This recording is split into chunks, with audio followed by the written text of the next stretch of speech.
Bonjour à tous, c'est Tolo et bienvenue sur ce podcast où on vient déconstruire les sujets de société et souvent l'idéologie dominante, non pas dans le but de troller ou de crier au complot, mais pour éveiller les futurs leaders conscients, disruptifs et impactants qui vont déconstruire le monde d'aujourd'hui et construire le monde de demain. Alors aujourd'hui, j'ai envie de vous parler d'un sujet d'actu tout récent qui est en train de faire trembler la sphère financière et médiatique. C'est la fameuse polémique autour de l'entreprise GameStop et notamment plus particulièrement autour de l'action GameStop. Donc, cette entreprise GameStop, c'est quoi? C'est une entreprise qui a un business autour de la distribution de jeux vidéo et de matériel informatique et qui connaît un certain déclin depuis quelques années. C'est l'entreprise propriétaire des magasins physiques comme Micromania ou autres magasins de produits de vidéo ou d'informatique. Et comme vous le savez tous, ce type de magasin a connu une forte chute, notamment à cause de 2020 et les restrictions, les confinements et les fermetures de commerces non essentiels. Donc, nous avons un fonds d'investissement du nom de Melvin Capital qui a parié à la baisse concernant le cours de cette action. Ils ont fait ce qu'on appelle une vente à découvert. Ils ont donc vendu avant d'avoir acheté. Donc c'est une possibilité que nous offre la finance occidentale moderne. Donc c'est un type de contrat qui est évidemment spéculatif et l'idée c'est que tu peux vendre une action avant même de l'avoir achetée. Et oui, c'est beau la finance moderne. Par conséquent, tu peux vendre ton action au cours actuel et tu l'achèteras à une date ultérieure qui sera définie contractuellement et tu l'achèteras donc au cours de cette date-là. Et donc en mars 2020, l'action était environ à 2,5 $ et avec l'année qui s'annonçait, beaucoup ont parié sur la baisse, voire la chute, voire la faillite de cette entreprise et parmi ces beaucoup, il y a ce fonds d'investissement, ce hedge fund qui est Melvin Capital. En fonction de ce qu'ils avaient parié, potentiellement, un an plus tard, je ne connais pas les dates et je ne connais pas exactement les termes du contrat, mais imaginons que un an plus tard, ils devaient acheter l'action au cours. Si ils avaient prédit une chute du cours à 50 centimes, ils auraient fait un bénéfice de 2 $ par action s'ils l'avaient vendu 2,5 $ en mars 2020 par exemple. Ceci est quelque chose de classique dans la finance moderne. Ne vous inquiétez pas, tout ceci est normal. Circulez, il n'y a rien à voir. Vous imaginez bien que lorsque vous contractez ce genre de deal, tout ce que vous souhaitez, vous, c'est que cette action baisse, voire qu'elle s'écroule. Vous l'avez déjà vendu à 2,5 $. L'idéal, c'est que vous l'achetiez beaucoup moins cher. C'est un peu comme le viager dans l'état d'esprit. Donc les viagers, c'est les types d'achats immobiliers avec un prix finalement qui va être proportionnel à la durée de vie du vendeur. Et finalement, plus le vendeur vit longtemps, plus le prix que tu vas payer va être élevé. Alors autant vous dire que les pensées qui nous traversent après l'achat, c'est pas les meilleures pensées du monde. Parce que plus la personne va vivre longtemps, plus on va lui sauter des mauvaises choses pour qu'elle meure le plus vite possible.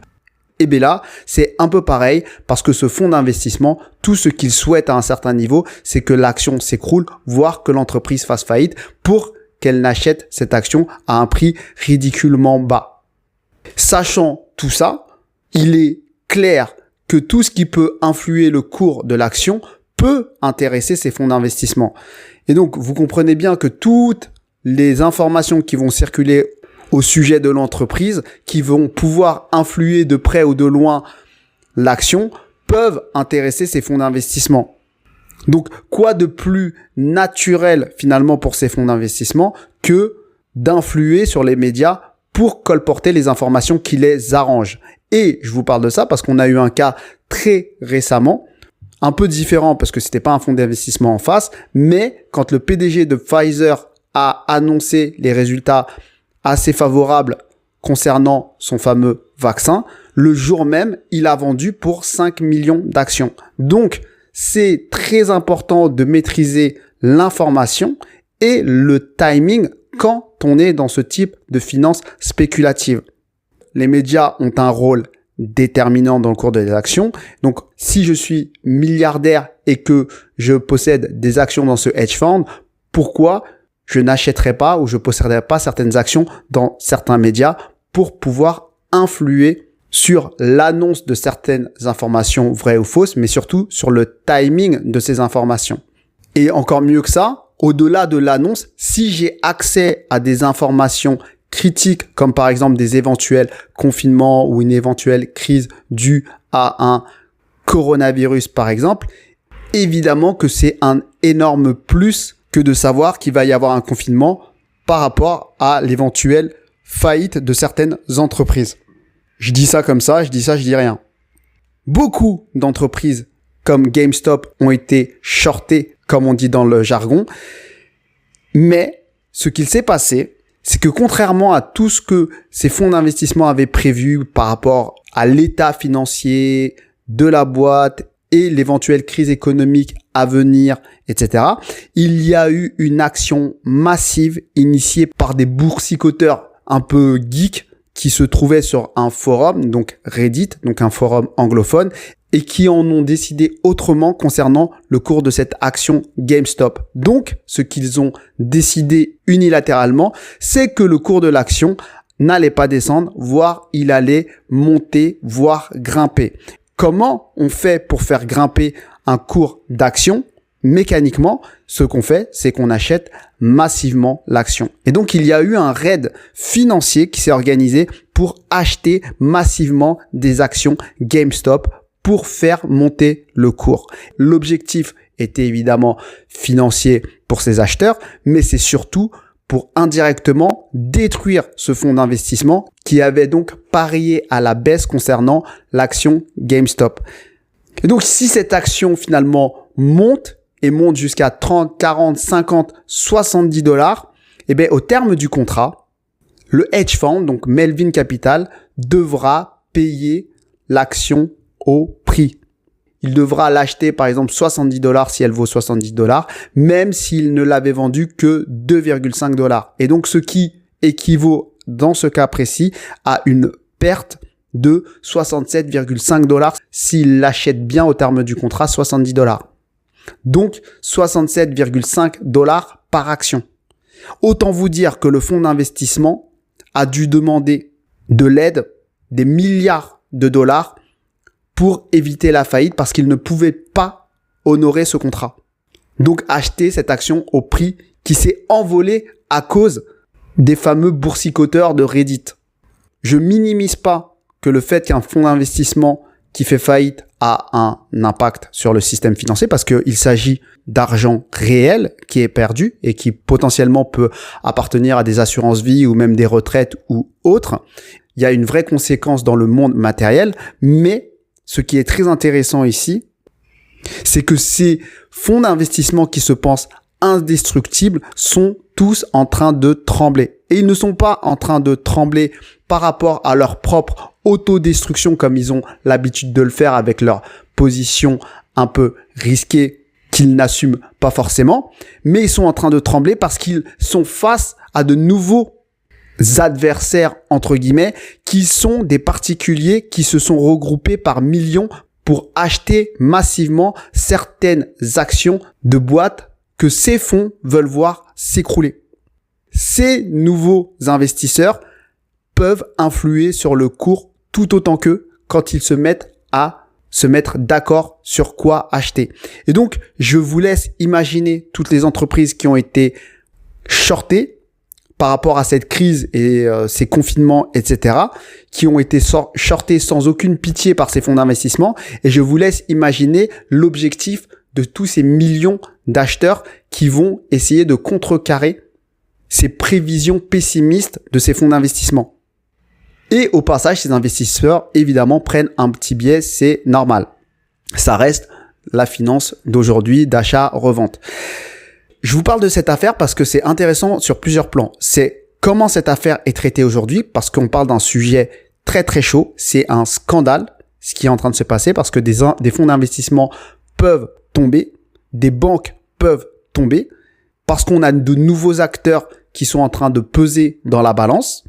Et c'est la même chose que les hedge funds ont fait subir finalement aux banques centrales dans les années 90.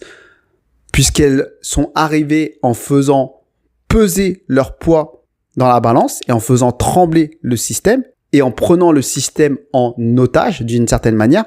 Et là, du coup, on a ces nouveaux investisseurs qui prennent en otage les hedge funds. Et cette situation va pouvoir s'aggraver, notamment si des personnes comme des milliardaires, des millionnaires commencent à rentrer dans le jeu comme un Elon Musk peut le faire en ce moment. Donc, autant vous dire que ça ne fait pas du tout plaisir au système, que les plateformes de trading sont en train de bloquer les achats et pas forcément bloquer les ventes. Donc, si on bloque les achats et pas les ventes, mécaniquement, le cours va descendre. Ce qui va favoriser évidemment les hedge funds. Les médias sont en train de diaboliser justement ces geeks boursicoteurs de Reddit qui sont en train de faire trembler le système.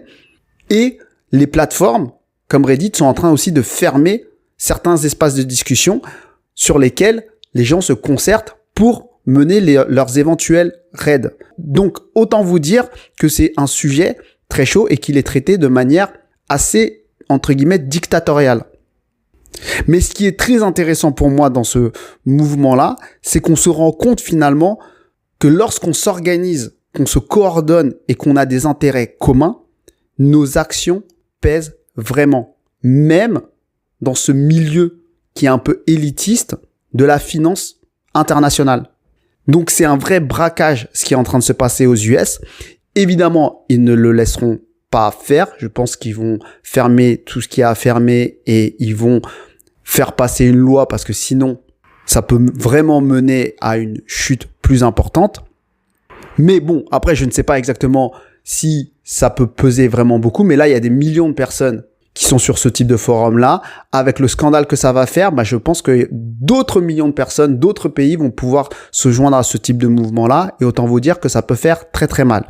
Je voulais vraiment vous parler de tout ça parce que je trouve que c'est un mouvement intéressant. Et encore une fois, j'ai l'impression que ça redonne de l'espoir et du pouvoir au petit peuple face à des superstructures qui peuvent trembler devant certaines actions coordonnées. Je vous laisse les commentaires pour imaginer sur quel autre type de plan, autre que financier, on pourrait mener des actions comme ça en France ou ailleurs. Mais je trouve ça assez inspirant ce qui est en train de se passer. Donc voilà, n'hésitez pas à commenter, à apporter plus de nouvelles. Moi, je viens de découvrir le sujet, pour être très honnête avec moi. Donc n'hésitez pas à enrichir avec les nouvelles actus qui concernent ce sujet-là. Parce que je pense que ça peut être intéressant d'enrichir ce sujet-là. Et je vous souhaite à tous une bonne journée et à bientôt.